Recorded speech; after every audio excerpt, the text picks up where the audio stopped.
अस्सलाम वालेकुम। मैं डॉक्टर मुजीबुल हसन और आप लोगों को खुशामदीद कहता हूँ अपने इस यूट्यूब के चैनल पर। आज इस वीडियो के अंदर हम डिस्कस करेंगे बायोफेंजिन होम्योपैथिक मेडिसिन के बारे में।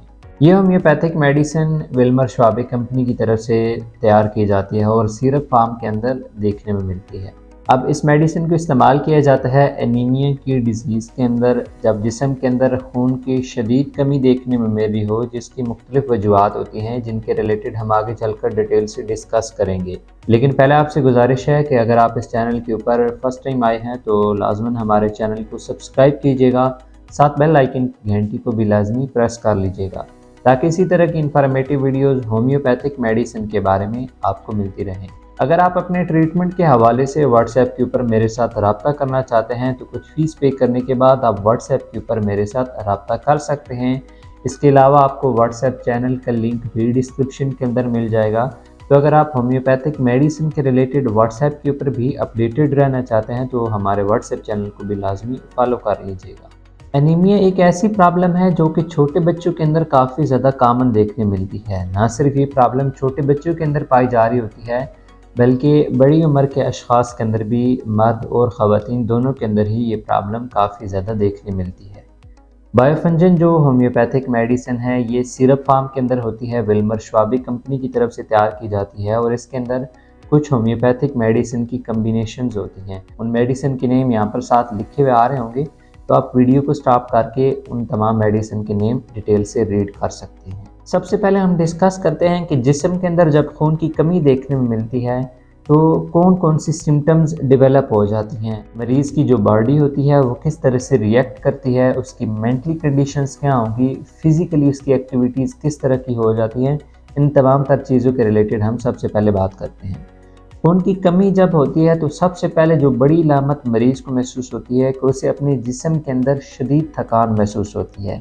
अब ये थकान इस किस्म की हो सकती है कि आम तौर पर जब भी किसी हम एक्टिव पर्सन को देखते हैं कि वो किसी न किसी काम के अंदर ख़ुद को बिज़ी रखता है, लेकिन जब उसके अंदर खून की कमी देखने मिले तो वाज़ेह तौर पर महसूस होता है कि उसकी तबीयत काफ़ी ज़्यादा डल रहने लग पड़ती है। वो किसी भी काम को सही तरह से नहीं कर पा रहा होगा, इवन किसी भी काम को करने का उसका जी भी नहीं चाह रहा होगा। अब मोस्टली ऐसे होता है कि इस तरह के जो पेशेंट्स होते हैं जिनमें खून की कमी हो रही होती है वो मेंटली तौर पे काफ़ी ज़्यादा चिड़चिड़े हो जाते हैं, उनको कोई बात भी पसंद नहीं आती। अक्सर अगर किसी शख्स से आपकी ऐसी बात हो तो वो काफ़ी ज़्यादा चिड़चिड़ा आपको देखने मिलेगा।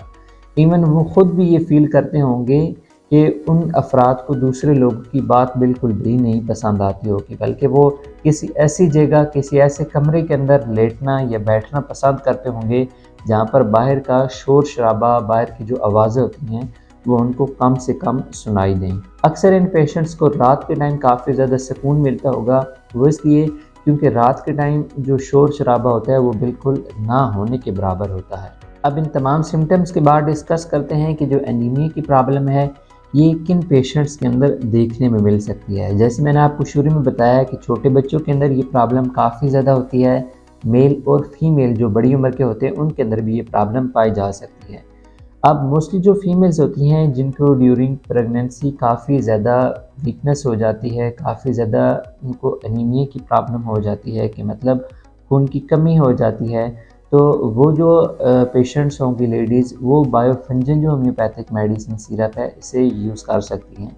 इसके अलावा छोटे बच्चों के अंदर जब काफ़ी ज़्यादा सीवियर किस्म की वीकनेस देखने में रही हो, एनीमिया की प्रॉब्लम देखने में रही हो, तो उस कंडीशन के अंदर भी जो बायोफेंजिन सिरप है इसे इस्तेमाल किया जा सकता है। अगर किसी भी पेशेंट को कोई ऐसी डिज़ीज़ हो जाती है, कोई ऐसी बीमारी होती है जिसके अंदर उसके जिस्म में काफ़ी ज़्यादा तेज़ी से वीकनेस पाई जाने लग पड़े, तो वो अफराद भी बायोफेंजिन जो होम्योपैथिक सिरप है इसे इस्तेमाल कर सकते हैं। अब इसके बाद हम डिस्कस करते हैं कि एनीमिया की प्रॉब्लम में कौन से ब्लड टेस्ट कराए जा सकते हैं। आमतौर पर इस कंडीशन के अंदर ब्लड सीपी टेस्ट जो है वो सबसे ज़्यादा कराया जाता है और मोस्टली डॉक्टर्स की फ़र्स्ट प्रायोरिटी भी यही टेस्ट होता है।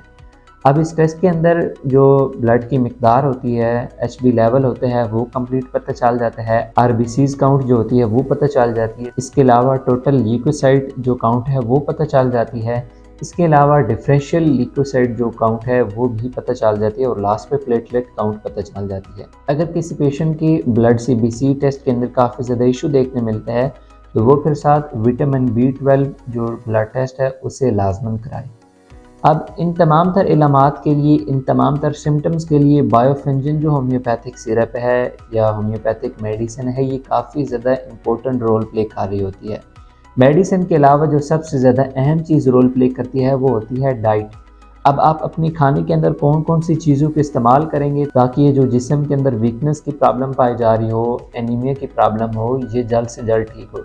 फ़र्स्ट ऑफ़ ऑल आप लोगों ने फ्रूट्स वगैरह ज़्यादा से ज़्यादा इस्तेमाल करने हैं। डेली बेसिस पे आपने एक एप्पल इस्तेमाल करना है। इसके अलावा रोज़ाना दिन के टाइम आपने एक दूध का गिलास लाजमन पीना है, और इसके अलावा आपको जो भी फ्रूट्स वगैरह पसंद है वो आप ज़्यादा से ज़्यादा इस्तेमाल कीजिएगा। लास्ट पे डिस्कस करते हैं कि बायोफिंजिन जो सिरप है इसको आपने इस्तेमाल कैसे करना है।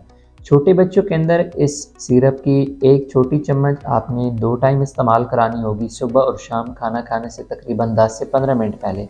और जो बड़ी उम्र के अफराद होंगे, मेल या फीमेल हों, वो इस सिरप के 2-2 चम्मच सुबह दोपहर शाम 3 टाइम इस्तेमाल करेंगी। अब मेरा आपको मशवरा होगा कि इस मेडिसिन को इस्तेमाल करने से पहले आप अपने होम्योपैथिक डॉक्टर के साथ लाजमन मशवरा करें और उनकी कंसल्टेशन की बेस पे ही इस मेडिसिन को इस्तेमाल करें। उम्मीद है आज की वीडियो आप लोगों को काफ़ी ज़्यादा पसंद आई होगी। अगर आपका कोई भी क्वेश्चन हो इस होम्योपैथिक मेडिसिन के रिलेटेड तो आप कमेंट्स के अंदर पूछ सकते हैं। अगर आप अपने ट्रीटमेंट के हवाले से व्हाट्सएप के ऊपर मेरे साथ रब्ता करना चाहें तो कुछ फ़ीस पे करने के बाद आप इस नंबर के ऊपर मेरे साथ रब्ता कर सकते हैं। मिलते हैं नेक्स्ट वीडियो में, तब तक के लिए फ़ी अमानिल्लाह।